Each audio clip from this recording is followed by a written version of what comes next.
Tabiriba amadi miteng tabiriba singbo ahanba maktada ikai khumnajari. Ngasi amuk pumnamakkidamak pujarakliba film asigi maming Morgan. Hairiba film asi 2nd September 2016 da release tawkiba science fiction amasung thriller da base tawba film amani. Film asi hawrakpada Sinsec kauba genetic engineering company ama ulai. Company asida tongan ba makal kaya ki project sing tawrami. Company asina miyoiba ama semba pamlami.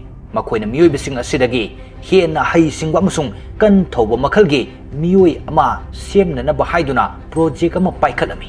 Project asi makoina hybrid biological organism ki matengna tawbani haina hairami. Asengbadi project asi biological gi project oiramde. Makoina DNA gi mahutta nanotechnology oina sizinarami.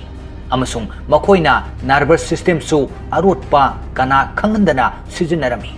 Hairiba nervous system asina DNA gi mahutta sizinariba nanotechnology adubusu accept tawnanaba haiduna semlami. Asumna makoina project asi mai paklani khangbadagi experiment makha tana chathaba horami. Experiment asigi ahanba project semlami. Maduda semliba project asi mapung phaba project ama oiramde. Masigi maramdi nervous system aduna nanoparticle adu mapung fana accept tawramdabana oiba yai haina makoina khanarami. Asumna ahanba experiment asigi project asi fail oirba matungda makoina ani suba experiment tawduna amuk project ama puthoklami. Project asi yengbada mapung fana develop tawba makoina pamjaba project ama oirami. Adubo brain da asoiba khara leirambadagi ani suba experiment asigi project asisu fail oirami. Makoina experiment ani asidagi para tamduna amuk ahum suba experiment tawduna ahum suba project ama amuk semlami. Ahum suba experiment asidadi asoiba amata leitana makoina pamjaba project adu sembada mai paklami. Project asigi maming Morgan haina tholami. Project asi nupi macha amani. Mahak asengba miyoi ama oiramde. Adubo miyoiba amada chengadaba gun pumnamak haptuna yaurami. Mangonda DNA gi mahutta hapkiba nanotechnology adu miyoibagi DNA gi copy amani. Masina maram oraga kanaba kaya sing lerami. Madude cell growth yamna fagani amasung immune system su yamna kalami. Maram masina ana ayek pumnamaktagi yamna laina fagani. Aduga brain su miyoibadagi hena wanglami. Project asi tangkai amana miyoibani. Aduga tangkai amana robot ni hairabasu yai. Project asida gun pumnamak yaurabasu miyoibada yauba thawai adudi yauramde. Asigumba makalgi project asi malemgi mafam amatada semba yanmkhiroi. Project asi sembada yamna maru oina thaudang lawribasing asi scientist singna makoigi tanglaba punsi asida makoi kuina honarabagi matungda project asi mai pakna puthokpani. Maram asina project asi makoigi punsigi khwaidagi tangna fangjaba amasung khwaidagi mamal leiba posak ama oirami. Matamgi khongsit ki matung ina Morgan nongmagi asum chawraklami. Makoi mayamna Morgan bu yamna luna tawrami. Amasung makoi sing adugi machanupi ni haina khanarami. Makoi mayamgi maraktagi Dr. Emi kawi amana Morgan bu nungsi na tawwa amasung ayamba matamda layminnaba asi helami. Dr. Emi na Morgan bu yamna luna tawduna mapanda koibasu puthokpirami. Mahakna Morgan bu mahaki hek poksabi machagum khalami. Nongma Dr. Emi na Morgan bu jungle amada chatminna duna puraklami. Morgan gi nongmagi chatkadaba limit leirami. Limit asida hairiba limit adu hendoklami. Morgan na jungle aduda asokpa saji ama hatlami. Thaudok asidagi makoi yamna ngaklami. Maramdi makoina experiment aduda sa sing amasung miyoiba singbo hatpagi kari amata hapkiba leite. Aduga thaudok adu karamna thoglibano haiduna. Maram asidagi makoina Morgan bu room amada thokhandana thamlami. Makoigi mathak thongbasingna order tawrakpana makoina Morgan bu room aduda thamkibani. Morgan chahi manga kakta suribi nupi macha amani. Mahak miyoiba singdagi yamna topthoi. Maram asina mahak yamna thuna chawraklami. Morgan na hana mapanda thoktuna maning tamna leiramlaga room adudagi thokhandana leiba adu yamna pamlamde. Nongma Morgan gi manakta doctor therapist ama Morgan ga unaduna wari sabalakami. Therapist aduga wari sanaduna leiringaida Morgan na sauningladuna therapist adugi mamitta attack tawbadagi therapist adugi mamit nama soklami.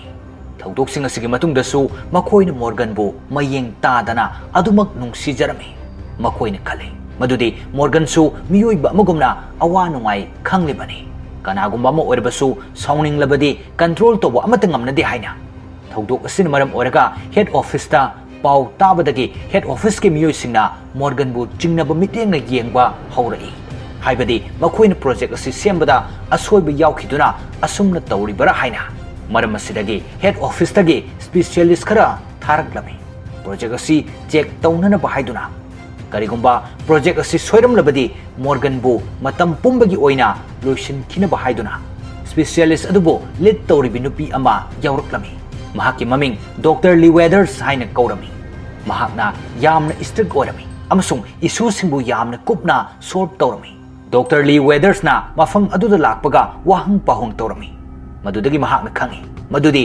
ꯃꯈꯣꯏꯁꯤꯡ ꯑꯁꯤ project ꯑꯁꯤꯗ ꯄꯨꯛꯅꯤꯡ ꯌꯥꯝꯅ ꯆꯪꯉꯤ ꯍꯥꯏꯕ ꯃꯁꯤꯗ doctor ꯂꯤꯋꯦꯗꯔꯁꯅ ꯑꯐꯕꯅꯤ ꯍꯥꯏꯅ ꯈꯜꯂꯝꯗꯦ ꯃꯁꯤꯒꯤ ꯃꯇꯨꯡꯗ ꯃꯃꯤꯠ ꯁꯣꯛꯄ ꯊꯦꯔꯥꯄꯤꯁꯠ ꯑꯗꯨꯒꯤ ꯃꯅꯥꯛꯇ ꯑꯃꯨꯛ ꯂꯥꯛꯇꯨꯅ ꯃꯣꯔꯒꯟꯒꯤ ꯃꯇꯥꯡꯗ ꯍꯪꯕ ꯃꯇꯝꯗ ꯑꯁꯨꯝꯅ ꯍꯥꯏꯔꯛꯏ ꯃꯣꯔꯒꯟꯒꯤ ꯃꯔꯥꯜ ꯀꯔꯤꯁꯨ ꯂꯩꯇꯦ ꯑꯩꯅ ꯁꯣꯏꯕꯗꯒꯤ ꯈꯨꯗꯣꯡꯊꯤꯕ ꯊꯧꯗꯣꯛ ꯑꯁꯤ ꯊꯣꯛꯈꯤꯕꯅꯤ ꯃꯊꯪꯒꯤ ꯁꯤꯟꯗ ꯃꯣꯔꯒꯟꯒꯤ ꯃꯦꯟꯇꯦꯜ ꯗꯤꯁꯑꯣꯔꯗꯔ ꯌꯦꯡꯅꯅꯕ ꯍꯥꯏꯗꯨꯅ ꯗꯣꯛꯇꯔ ꯑꯦꯂꯟ ꯀꯧꯕ ꯁꯥꯏꯀꯣꯂꯣꯖꯤꯁꯠ ꯑꯃ ꯀꯧꯔꯝꯃꯤ ꯗꯣꯛꯇꯔ ꯑꯁꯤꯅ ꯌꯦꯡꯂꯕ ꯃꯇꯨꯡꯗ ꯃꯣꯔꯒꯟ ꯑꯁꯤ ꯅꯣꯔꯃꯦꯜ ꯑꯣꯏꯕ꯭ꯔꯥ ꯅꯠꯇ꯭ꯔꯒ ꯅꯣꯔꯃꯦꯜ ꯑꯣꯏꯗꯕ꯭ꯔꯥ ꯍꯥꯏꯕ ꯑꯗꯨ ꯂꯦꯞꯀꯗꯧꯔꯤꯕꯅꯤ ꯗꯣꯛꯇꯔ ꯑꯇꯩꯁꯤꯡꯒ ꯗꯣꯛꯇꯔ ꯑꯦꯂꯟꯒ ꯃꯣꯔꯒꯟ ꯌꯦꯡꯕ ꯑꯗꯨ ꯇꯣꯉꯥꯟ ꯇꯣꯉꯥꯟꯕ ꯔꯨꯝꯗ ꯂꯩꯔꯒ ꯌꯦꯡꯅꯅꯕ ꯍꯥꯏꯕꯗ ꯗꯣꯛꯇꯔ ꯑꯦꯂꯟꯅ ꯌꯥꯔꯝꯗꯦ ꯃꯔꯝ ꯑꯁꯤꯗꯒꯤ ꯗꯣꯛꯇꯔ ꯑꯦꯂꯟꯅ ꯃꯣꯔꯒꯟꯒꯤ ꯃꯅꯥꯛꯇ ꯆꯪꯂꯛꯇꯨꯅ ꯋꯥꯔꯤ ꯁꯥꯟꯅꯔꯝꯃꯤ ꯗꯣꯛꯇꯔ ꯑꯦꯂꯟꯅ ꯋꯥꯍꯪ ꯍꯪꯕꯗ ꯃꯣꯔꯒꯟꯅ ꯌꯥꯝꯅ ꯐꯖꯅ ꯑꯃꯁꯨꯡ ꯌꯥꯝꯅ ꯍꯩꯁꯤꯡꯅ ꯄꯥꯎꯈꯨꯝ ꯄꯤꯔꯛꯂꯝꯃꯤ ꯃꯣꯔꯒꯟꯅ ꯍꯥꯏꯔꯛꯏ ꯑꯩꯅ ꯁꯥꯎꯅꯤꯡꯕꯗꯒꯤ ꯗꯣꯛꯇꯔ ꯊꯦꯔꯥꯄꯤꯁꯇ ꯑꯦꯇꯦꯛ ꯇꯧꯈꯤꯕ ꯑꯗꯨ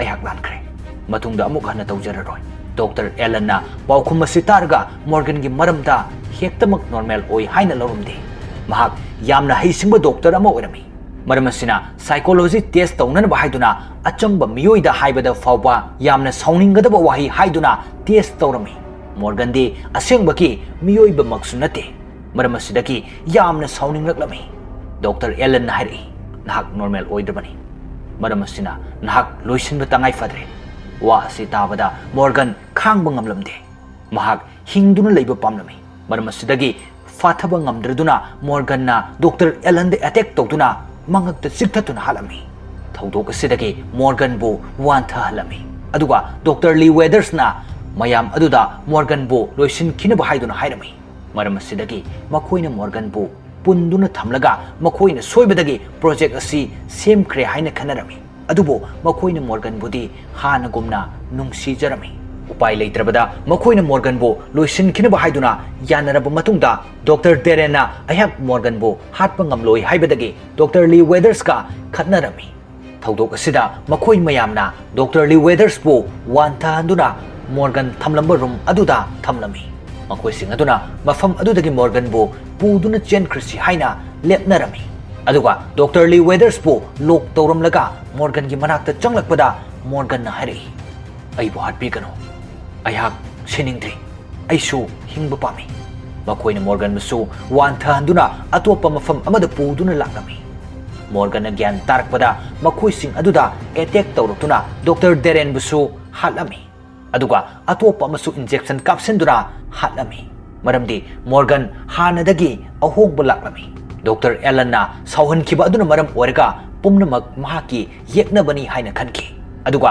ꯑꯐꯪꯕ ꯄꯨꯝꯅꯃꯛ ꯃꯣꯔꯒꯟꯅ ꯍꯥꯠꯂꯝꯃꯤ ꯗꯣꯛꯇꯔ ꯑꯦꯃꯤ ꯈꯛꯇꯤ ꯃꯣꯔꯒꯟꯅ ꯍꯥꯠꯂꯝꯗꯦ ꯃꯔꯝꯗꯤ ꯄꯤꯛꯂꯤꯉꯩꯗꯒꯤ ꯍꯧꯅ ꯂꯣꯏꯅꯗꯨꯅ ꯂꯥꯛꯄꯅ ꯃꯔꯝ ꯑꯣꯏꯔꯒ ꯃꯣꯔꯒꯟꯅ ꯗꯣꯛꯇꯔ ꯑꯦꯃꯤꯕꯨ ꯂꯨꯅ ꯈꯟꯖꯔꯝꯃꯤ ꯃꯐꯝ ꯑꯗꯨꯗꯒꯤ ꯃꯣꯔꯒꯟꯅ ꯗꯣꯛꯇꯔ ꯑꯦꯃꯤꯕꯨ ꯄꯨꯗꯨꯅ ꯂꯥꯛꯈꯤ ꯃꯣꯔꯒꯟꯅ ꯍꯥꯟꯅ ꯑꯉꯥꯡ ꯑꯣꯏꯔꯤꯉꯩꯗ ꯗꯣꯛꯇꯔ ꯑꯦꯃꯤꯅ ꯃꯐꯝ ꯑꯃꯗ ꯄꯨꯗꯨꯅ ꯆꯠꯀꯅꯤ ꯍꯥꯏꯅ ꯋꯥꯁꯛꯈꯤ ꯃꯐꯝ ꯑꯗꯨꯗꯤ ꯁꯃꯨꯗ꯭ꯔ ꯃꯄꯥꯟ ꯑꯃꯗꯅꯤ ꯃꯣꯔꯒꯟꯅ ꯁꯃꯨꯗ꯭ꯔ ꯃꯄꯥꯟ ꯑꯗꯨꯗ ꯆꯠꯁꯤ ꯍꯥꯏꯅ ꯗꯣꯛꯇꯔ ꯑꯦꯃꯤꯗ ꯍꯥꯏꯔꯝꯃꯤ ꯗꯣꯛꯇꯔ ꯑꯦꯃꯤ ꯇꯧꯐꯝ ꯑꯃꯠꯇ ꯈꯪꯂꯝꯗꯦ ꯑꯁꯣꯝꯗ ꯗꯣꯛꯇꯔ ꯂꯤꯋꯦꯗꯔꯁꯅ ꯃꯣꯔꯒꯟꯕꯨ ꯁꯣꯏꯗꯅ ꯍꯥꯠꯀꯅꯤ ꯍꯥꯏꯅ ꯂꯦꯞꯂꯝꯃꯤ ꯑꯗꯨꯒ ꯃꯣꯔꯒꯟꯕꯨ ꯊꯤꯗꯨꯅ ꯂꯥꯛꯂꯝꯃꯤ ꯖꯪꯒꯜ ꯑꯃꯗ ꯗꯣꯛꯇꯔ ꯂꯤꯋꯦꯗꯔꯁ ꯑꯃꯁꯨꯡ ꯃꯣꯔꯒꯟ ꯊꯦꯡꯅꯔꯝꯃꯤ ꯃꯐꯝ ꯑꯁꯤꯗ ꯗꯣꯛꯇꯔ ꯂꯤꯋꯦꯗꯔꯁ ꯑꯃꯁꯨꯡ ꯃꯣꯔꯒꯟ ꯌꯥꯝꯅ ꯁꯥꯊꯤꯅ ꯐꯨꯅꯔꯝꯃꯤ ꯐꯨꯅꯕ ꯑꯁꯤꯗ ꯗꯣꯛꯇꯔ ꯂꯤꯋꯦꯗꯔꯁ ꯌꯥꯝꯅ ꯁꯥꯊꯤꯅ ꯁꯣꯛꯂꯝꯃꯤ ꯑꯔꯣꯏꯕꯗ ꯗꯣꯛꯇꯔ ꯂꯤꯋꯦꯗꯔꯁꯅ ꯃꯣꯔꯒꯟꯕꯨ ꯏꯁꯤꯡꯗ ꯅꯝꯁꯤꯟꯗꯨꯅ ꯍꯥꯠꯂꯝꯃꯤ aduga project asi saba scientist pumnamaksu